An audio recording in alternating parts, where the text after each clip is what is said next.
नमस्कार। स्वागत है आंगनवाड़ी बहनों का। तो देखिए, आज आपकी 21 तारीख है, कल 22 तारीख है। 22 तारीख यानी प्रतियोगिता वाला स्वस्थ बालक बालिका प्रतियोगिता। तो इसमें सभी भाई बहनों को क्या करना है, कैसे इसकी जानकारी देनी है, ये प्रतियोगिता में कौन कौन भाग लेगा, इसके लिए हम आपको कई अहम जानकारियाँ बताना चाहेंगे। तो सबसे पहले जो भाई बहन नए जुड़े हैं वो चैनल को सब्सक्राइब कर लें और वीडियो को अधिक से अधिक शेयर करें। तो देखिए, हमें किन किन बातों का ध्यान रखना है, कौन कौन लाभार्थी बुलाना है और किन किन के हस्ताक्षर करवाने हैं, ये भी सभी हमें बताएंगे। लेकिन आप वीडियो में लास्ट तक ज़रूर रहें। तो देखिए, सबसे पहले मैं बात करती हूँ। सबसे पहले उत्तर प्रदेश की बहनें हैं, तो ज़रूरी नहीं कि उत्तर प्रदेश के लिए ये सभी राज्यों में चल रहा है, तो सभी राज्यों की बहनें देख लें अपना किस तरीके से क्या करना है। तो देखिए, कल आज यानी 21 तारीख को हमें ये फॉर्म मिल चुका है, तो हमें ये कल भर करके देना है। ये किसको देना है, कब देना है, ये भी हम आपको वीडियो में पूरा बताएंगे। तो देखिए, योगी आदित्यनाथ और जो आपकी उत्तर प्रदेश की बाल विकास मंत्री हैं बेबी रानी मौर्य। ठीक, अब आपको स्वस्थ बालक बालिका रिपोर्ट कार्ड, ये स्वस्थ बालक बालिका रिपोर्ट कार्ड मिला है हमको। तो हमें इसमें भर करके किस किस को देना है, क्या क्या इसमें करना है, ये बात आप ध्यान से देखें, क्योंकि यही आपको कल काम आने वाली है। अब इसके उद्देश्य क्या है? 5 वर्ष तक के बच्चों को पोषण स्तर में सुधार लाना, पोषण की महत्ता पर जागरूकता तथा एक स्वस्थ स्पर्धा प्रतिस्पर्धा का वातावरण बनाना। यानी कि जो बच्चे 0 से 5 साल तक के हैं उनमें जो बच्चे अच्छा है, सबसे सुपोषित है, उसको, और जो कुपोषित है उसमें सुधार लाना है, हमें जागरूकता फैलानी है स्वस्थ, ताकि बच्चे बन सकें और वातावरण भी स्वस्थ हो जाए। अब इसमें आपको क्या भर के देना है? सबसे पहले आपको ग्राम पंचायत का नाम यहाँ पे भरना है, यहाँ आंगनवाड़ी केंद्र का नाम भरना है और यहाँ आंगनवाड़ी केंद्र का कोड भरना है। अब आप समझ लें आंगनवाड़ी केंद्र का कोड कौन सा भरना है। तो आपको आंगनवाड़ी केंद्र का कोड ये नहीं भरना है जो आपको पोषण ट्रैकर के लिए मिला है, ये आपको भरना है जो सबसे पहले आपको जो पुष्टाहार आता था, यानी आपका दलिया मीठा गेहूं का जो 3 तरह का दलिया आता था, तो उसके साथ में आपको पर्चियाँ मिलती थी। तो उन पर्चियों पर 11 अंक का कोड होता था, वही कोड इसमें भरना है। आंगनवाड़ी केंद्र का नाम लिखना है। आंगनवाड़ी केंद्र के बाद में आपको लिखना है यहाँ पर बच्चे का नाम, यानी जो बच्चा स्वस्थ है, जिसने अच्छा काम किया उसका नाम लिखना है, उसकी जन्म तिथि लिखनी है, पिता का नाम लिखना है, यहाँ पर आयु लिखनी है। उसके बाद में क्या करना है? माता का नाम। ठीक है, इतना कॉलम हो गया। अब इसके बाद में आपको कहाँ पर चलें, नीचे चलते हैं। अब देखिए इसमें क्या क्या करना है। तो देखिए, पहला कॉलम आपका क्रम संख्या है, दूसरा मानक है, तीसरा अधिकतम अंक और चौथा है आपका प्राप्तांक, यानी कितने अंक इसने प्राप्त किए। तो पहला आपका आता है मासिक वृद्ध निगरानी। तो मासिक वृद्ध निगरानी में आपका यानी जो निगरानी वृद्ध निगरानी में आपने देखा कि कौन सा बच्चा में वृद्धि हुई है वजन में, किसकी नहीं हुई है, जो आपको पता होगी, क्योंकि आप ही हर महीने वजन लेती हैं। तो जिस बच्चे का यानी वृद्धि हुई है उसके यहाँ पर 6 अंक आते हैं। और दूसरा नंबर आ जाता है व्यक्तिगत स्वच्छता, साफ हाथ नाखून काटना। यानी जो बच्चा आपका केंद्र पर पढ़ने आता है या फिर जो लाभार्थी आपका है जो छोटा भी है, उसके भी नाखून साफ रहते हैं, एकदम साफ रहता है, स्वच्छ रहता है, तो उसको मिलते हैं 10 अंक। ठीक, उसने 10 अंक प्राप्त कर लिए। अगर इसमें कोई भी कमी आ जाती है तो इसमें कम कर सकते हैं। तीसरा आपका आ जाता है पोषण श्रेणी।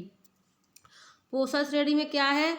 ऊंचाई लंबाई के सापेक्ष वजन जो लगातार सामान्य श्रेणी में हो अथवा सेम से मेम सामान्य श्रेणी में आए। यानी जो बच्चा कुपोषित है हमारा, पहले जो लाल श्रेणी में था वो अब पीली में आ गया और पीली से सामान्य में आ गया, तो उसको 10 अंक मिलते हैं। यानी बहुत ही अच्छा काम किया इस बच्चे ने, इसको हम प्रोत्साहित करेंगे और इसको पुरस्कार भी देंगे। अब आपका आ जाता है नीचे वाला चौथा कॉलम।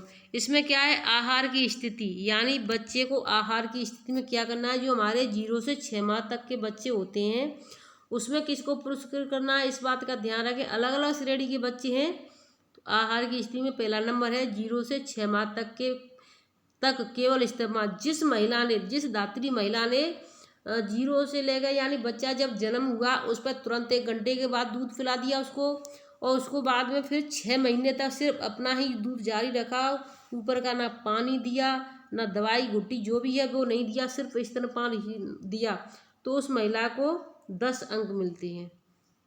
दूसरा आया 6 माह से 3 वर्ष के बच्चे प्राप्त होने वाले अनुपूरक पुष्टाहार को नियमित सेवन, यानी जो बच्चे हमारे 6 महीने से ऊपर हो गए हैं उनको हमने अन्नप्राशन करा दिया और उनको बता दिया कि हमने इस तरीके से इनको खिलाना है, उम्र के हिसाब से कटोरी से खिलाना है, अलग बिठा करके खिलाना है, जो हम अनुपूरक पुष्टाहार दे रहे हैं उसको बना करके भी आपको सेवन कराना है। तो बच्चा उसी हिसाब से आपको पता चल जाता है कौन बच्चा यूज कर रहा है, कौन इसको दाने में डाल रहा है या कौन दलिया में डाल रहा है, तो आपको इस चीज़ का पता होता है क्योंकि आप देती हैं तो उनको जानकारी रहती है कौन बच्चा इसको खा रहा है। तो जो बच्चा स्वस्थ दिख रहा है हमें, जो खा रहा है वो स्वस्थ होगा, जो नहीं खा रहा है वो स्वस्थ नहीं होगा, तो उसके भी 10 अंक हैं आयु के हिसाब से। अब आपका आ जाता है 3 से 5 वर्ष, क्योंकि हमें वजन सिर्फ 0 से 5 वर्ष तक के बच्चों का लेना है, तो उन्हीं तक का हम वेट करते हैं, वेट और लंबाई तो उनकी हमें जानकारी ज़्यादा होती है। तो 5 वर्ष तक के बच्चे प्राप्त होने वाले अनुपूरक पुष्टाहार का नियमित सेवन, यानी वो बच्चे भी सेवन कर रहे हैं कि नहीं कर रहे हैं। हमें जो रोज़ बच्चे केंद्र पे आते हैं तो हम उनसे बात करते हैं, वार्तालाप के माध्यम से, खुले विचारों के माध्यम से, उनके नाखून भी देखते हैं, तो ये हमें उस पर अगर जो बच्चे हैं सेवन कर रहे हैं और हमें जानकारी है कौन बच्चा करता है सेवन कौन नहीं करता, वो सभी हमारी नज़र में रहते हैं।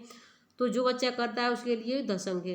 अब आ जाता है आपका आयु निर्धारित टीकाकरण, यानी जिस बच्चे ने उम्र के हिसाब से टीकाकरण पूरा किया है। कैसे किया है?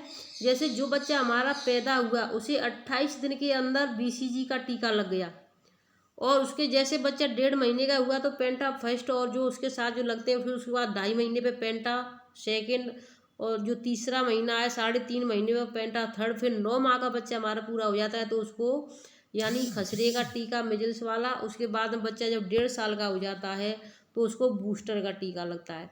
तो जो बच्चा हमारा आयु के अनुसार टीकाकरण जिसका पूरा है उसको भी 10 अंक मिलते हैं। ठीक है, ऐसे बच्चे को भी हमें पुरस्कार देना है।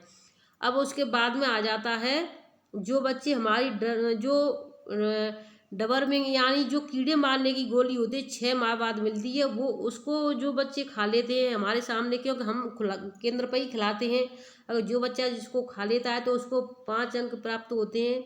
तो ये बच्चा भी हमारा, यानी जिस जिस श्रेणी का जो बच्चा हमें जो जो काम करके पूर्ण कर रहा है बच्चा, उसके ये ऐसा नहीं है किसी बच्चे ने एक काम कर लिया, उसने जैसे कि किसी बच्चे ने एक टीका लगवा लिया BCG का, 4 महीने तक उसने याद नहीं लिया, हम नहीं लगवा रहे, बच्चे को बुखार आ जाए, तो ऐसे बच्चे को प्रोत्साहन नहीं करना है। ऐसे बच्चे को तो खड़े करके सबके सामने बताना है कि देखियो ये बच्चा है और दूसरा बच्चा जिसने टीका लगवा लिया ये बच्चा है, इसमें और इसमें अंतर देखें, पहचाने कि इसने टीका नहीं लगवाया इसलिए ज़्यादा बीमार रहता है। तो उसको इस चीज़ का एहसास होगा, वो अगले महीने से फिर अपना काम शुरू कर देगा कि हाँ हम भी पूरा काम करेंगे, बच्चे को टीका लगाएंगे, इससे उनकी समझ में थोड़ा बैठ जाएगा।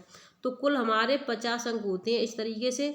और इसमें क्या करना है, फिर आपको यहाँ से ये भरना है इसी तरीके से। भरने के बाद में चयन समिति के सदस्य, यानी जो आपको कल बैठक करनी है, बैठक का मतलब कल 22 तारीख है, आपको सभी अभिभावक माता पिता बाबा माँ जो भी आ जाए उनको बुलाना है, बच्चे को बुलाना है, गर्भवतियों को बुलाना है, धात्रियों को बुलाना है, जिन्होंने अच्छे काम किए उनको बुलाना है, जिन्होंने अच्छे काम नहीं किए उनको भी बुलाना है। क्योंकि जिन्होंने अच्छे काम किए उनको इसलिए बुलाना है क्योंकि सबके सामने उनका सम्मान होगा, और जिन्होंने अच्छे काम नहीं किए उनको इसलिए बुलाना है क्योंकि जब वो देखेंगे तो एक को देख करके दूसरे के मन में उत्साह पैदा होगा और वो भी वही अच्छे काम करने के लिए प्रोत्साहित होगी।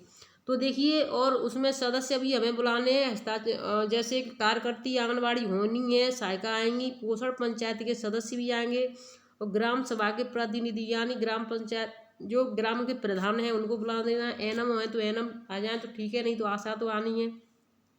और आपके स्कूल के जो स्थानीय शिक्षक हैं उनको बुलाना है इस मीटिंग में, सबके सामने ये प्रोत्साहन राशि वजन लंबाई वाला कार्यक्रम है। हाँ, इसको हर महीने वजन लिया इसलिए इसने ये अच्छा खाना खा लिया इसलिए इसका वेट सही है, इसकी आयु उम्र के हिसाब से लंबाई भी सही है।